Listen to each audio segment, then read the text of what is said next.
چې خلکو به دا پوښتنه کوله چې پی ټي ایم څه شو.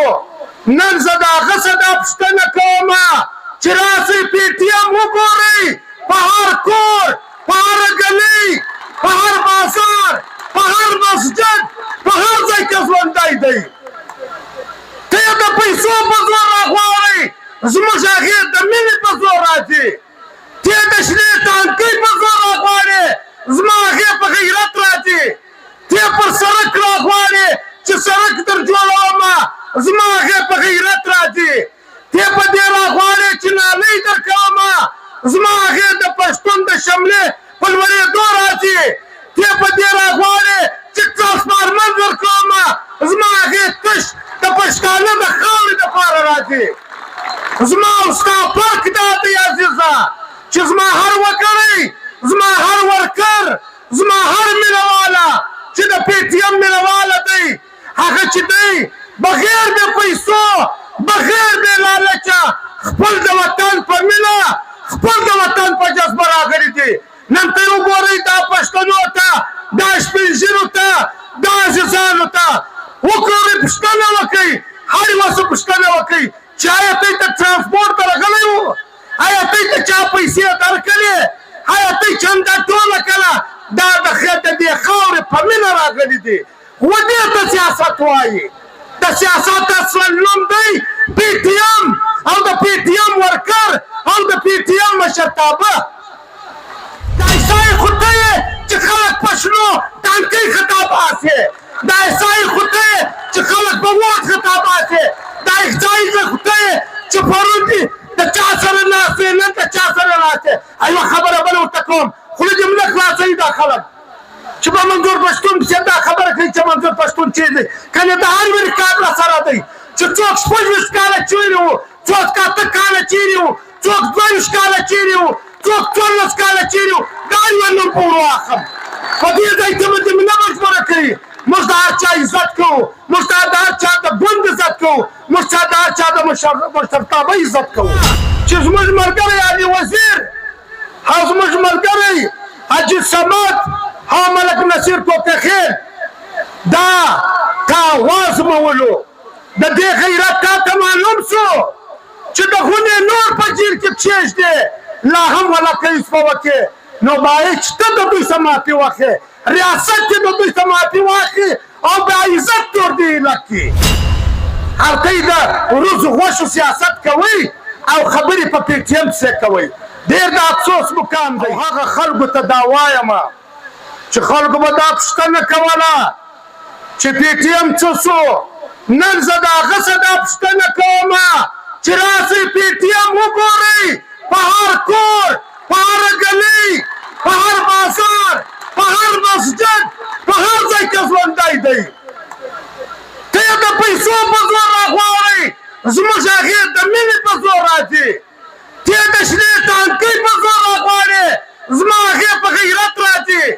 ته یې پر سړک راغواړې چې سړک در جوړومه، زما هغې په غیرت راځي.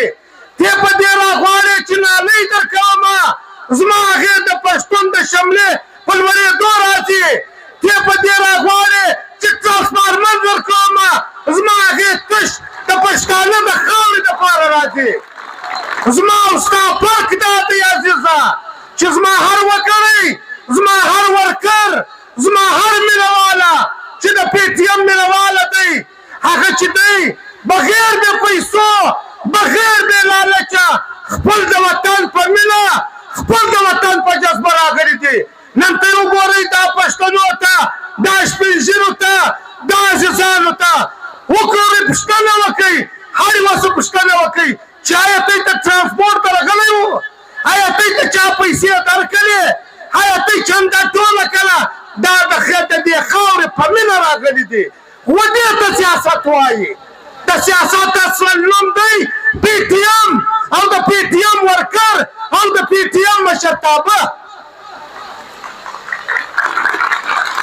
خلک دا پوښتنه کوي چې جرګه، ته چې جرګه وکړه، زموږ جرګه، زه پښتون قام ته آفرین ورکوم، زه د پښتانه هر وګړي ته آفرین ورکوم، او د پی ټي ایم هر وګړي ته آفرین ورکوم، او خاص خپل مشر منظور پښتون ته آفرین ورکوم.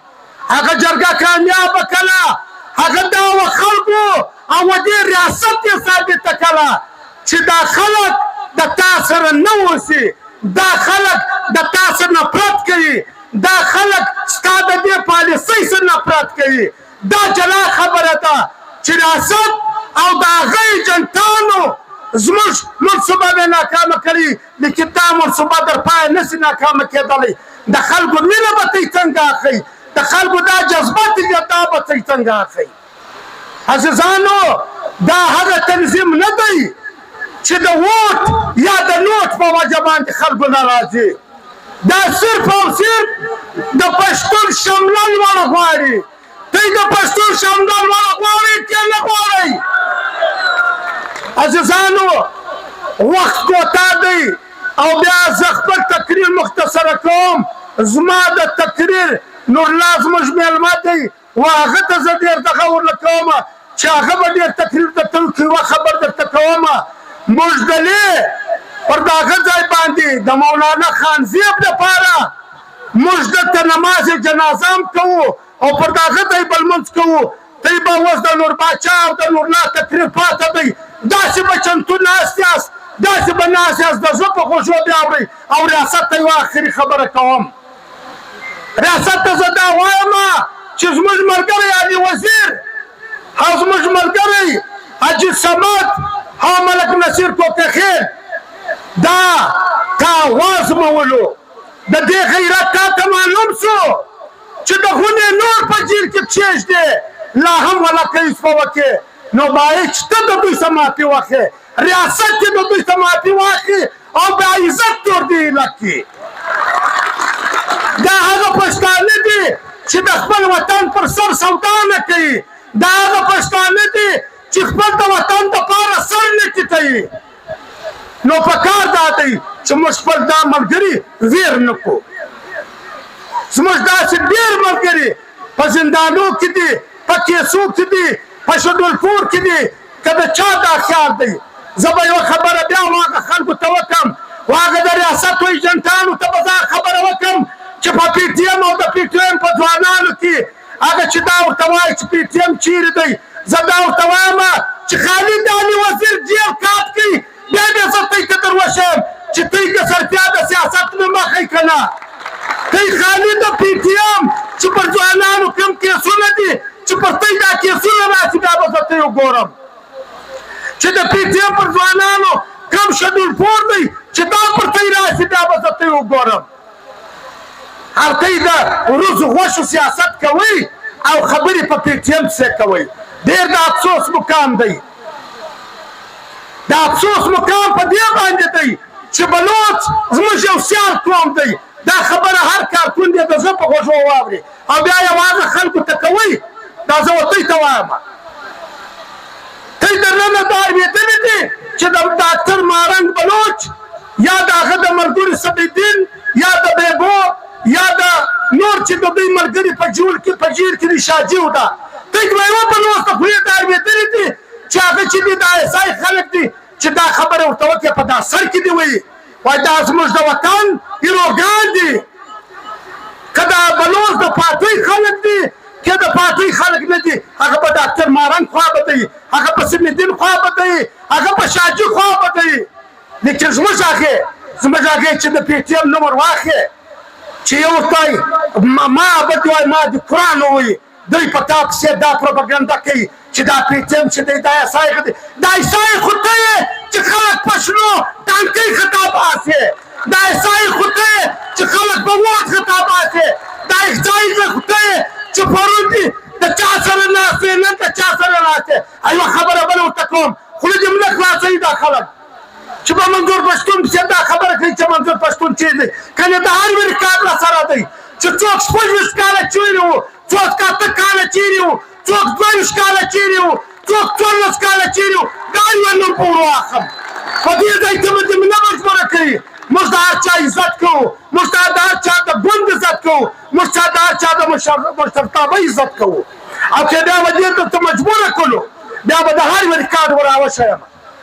زما هغې په کور کې ناست دی په وزیرستان کې ناست دی د خپلو خلکو په مابین کې ناست دی لیکن ستی هغې نو بیا که په دې ریکارډ مو مجبوره کړم زموږ وروستي پلرونه بیا سرمعلوم دي چې ستا پلار څو جیل وړی دی زما هغه څو وړی دی ستا نیکه څو جیل وړی دی زما هغه څو جیل وړی دی ستا جایداد دې لام شوی دی که نه زما هغه دې لام شوی دی نو بیا به دا خبرې هم سره وکړو کله دا د وروځو د غوښې سیاست دی په پي ټي ایم والا خلک نه زده کوي ډېره مهرباني ستی دا جذبه باید چې د هغه رقم برقراره وساتئ د هغه رقم په جذبه به یاست اخري یو ناره در کومه دا ناره دولس پر شدت سره یې دغه راکړئ چې کیټ خو کیټ کوي چې د هغه خلک یې واوري چې د هغه خلک یې واوري چې د دوی دپاره کار کوي او چې د پي ټي ایم پسې خبرې کوي لوبر غږ مو اوس هم څوک دی لوبر لوبر پښتون پښتون پښتون علي وزیر کو علي وزیر کو حاجی صمد کو حاجی صمد کو ملک نصیر خان کو کے خوان کو تیم زندہ باد ستی تنظیمم زندہ باد ستی پلار مورم زندہ باد